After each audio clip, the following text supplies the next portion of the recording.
Welcome to this comprehensive and enriching learning Python for beginners. Today, we will cover an essential topic for the Python Basics, Best Python Module String 2024. This part will discover the essentials of learning Python for beginners through the powerful Python module string and enhance your coding skills effortlessly. All right, we're almost kind of flying through this. I know we're going slow here, but trust me, once you get these data types, things become a lot easier. So we're just climbing that mountain so that we can start looking at a higher level at the language of Python. To keep going, let's talk about this data type, str, which stands for strings. Let's see what they are. A string is simply, a piece of text. For example, a string can be written with quotation marks. And I can say, hi, hello there. And that is a string. You see that the color changed here in my editor. I can also make strings with double quotes. So once again, this is also a valid string. And I can put anything I want in here. I can do numbers if I wanted to, exclamation marks. It's just a piece of text. You can think of it as a sentence for now. And if I do the type function here, remember, these brackets denote that we want to perform some sort of action, which is we're using the type action that Python gives us. And if I click run, you see that, and remember, we have to print it out as well. So let's do print so that we can see the display. And I click run, you see that it's str. It's a type of string. Now we can use this in important ways. For example, imagine you're creating a login form and we want to collect somebody's username and password. Well, we can have username variable that we assign, let's say, some sort of username. Let's call it supercoder. And then password can be super secret. And now we have these variables, usernames and passwords that we can use throughout our program, such as to check if a password exists. And remember, I can use single quotes or double quotes. But there's a third way that we can write strings in Python. And this, is used for long strings. So let's just create a variable long string. And what we can do here is 3 single quotes in a row, like this.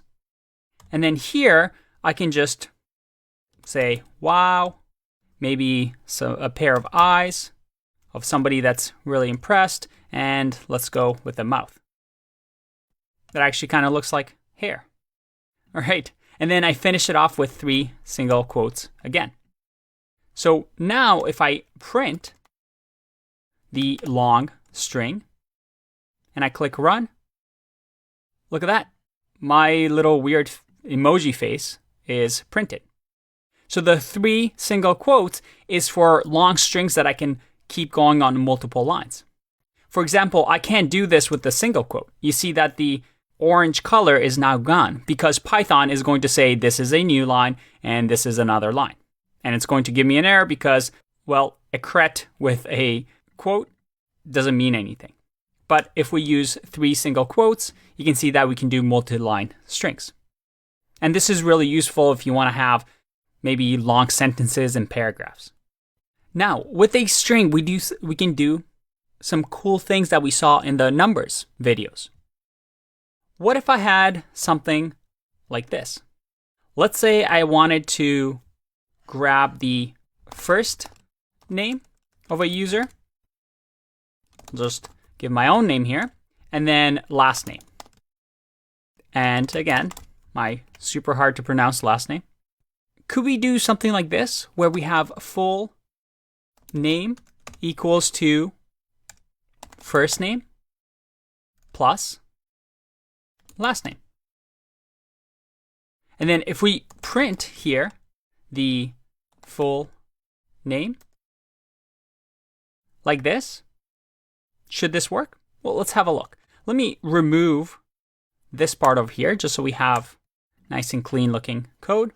And if I click run, there you go. my name is printed, but you see that there's no spaces here because we're going to use the addition sign to attach Andre to Nagoye, but you can see that there's no spaces here. So I can add a space if I wanted to, or I can just simply create another string inside of here, just like this, and then add a space in between. So we're just using the plus sign, which we've seen in the numbers videos, but instead to add strings together. And now if I click run, you see that I got the space because I'm adding a space in here, in between the names. Very, very cool. But there's a few more neat things that we can do with strings. So let's take a break, and I'll see you in the next video. Welcome back. I want to quickly touch on the subject of what we call string concatenation. Yes, programmers love creating really complex names when concepts may not be as complex. So what does string concatenation mean? Well, it simply means adding strings together. So I can do hello plus Andre, and I've concatenated the string. I've added two strings together. So if I print this, I get hello Andre.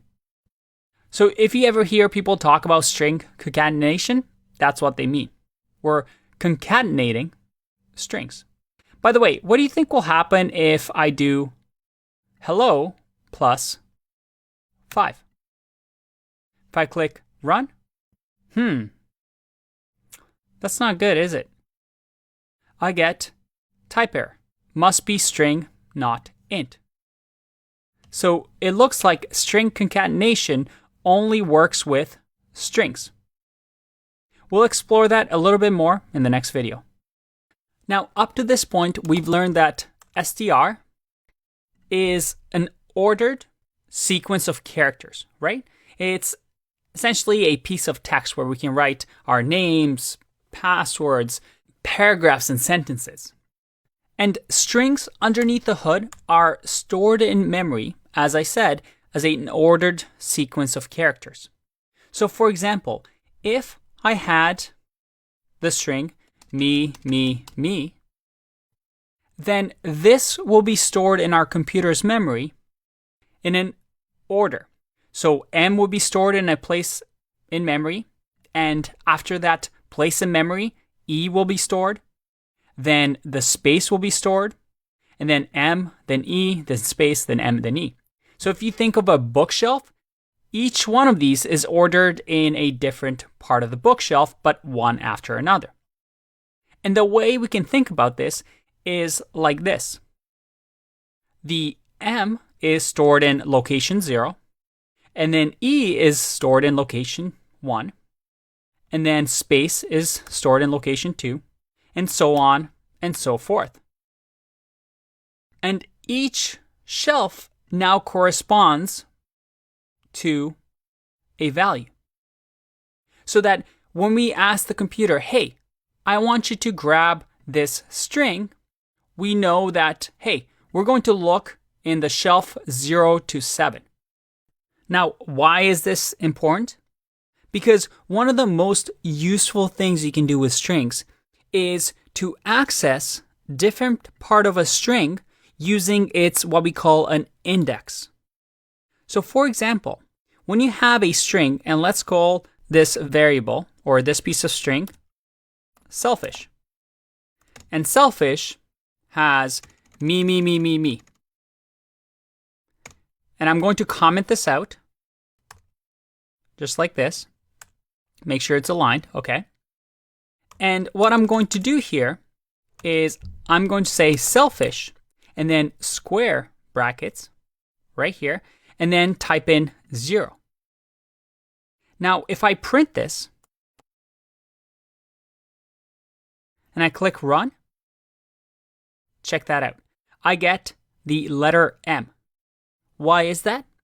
Well, using the square brackets, I'm telling the computer, hey, grab the variable selfish, and then from that variable selfish, grab whatever is an index of 0. And what's on that bookshelf of index of 0? Well, the letter M. What if I do 7? What do you think will happen? If I click run, I get E, because on the bookshelf of number 7, that's E. And when I'm getting just selfish, I get the entire string.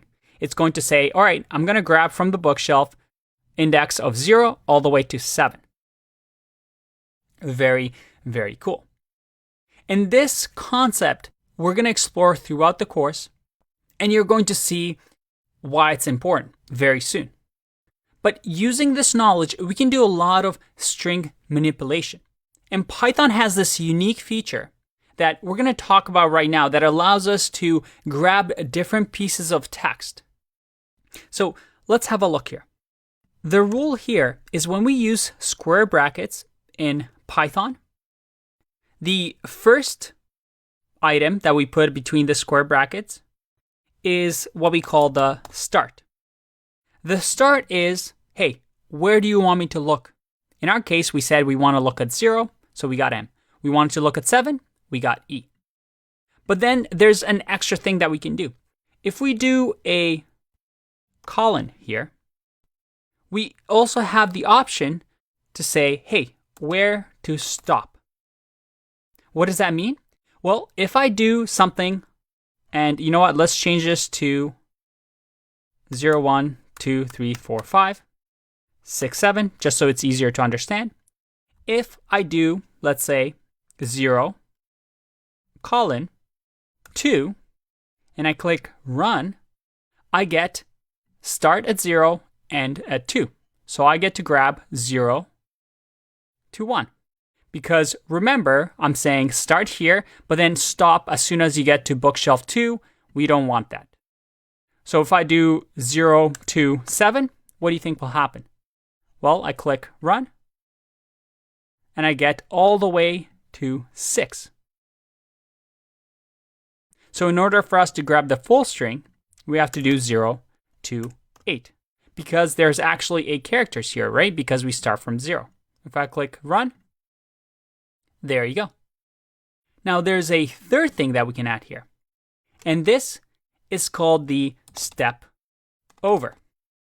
And the step over says, hey, start here, and then step over a few things.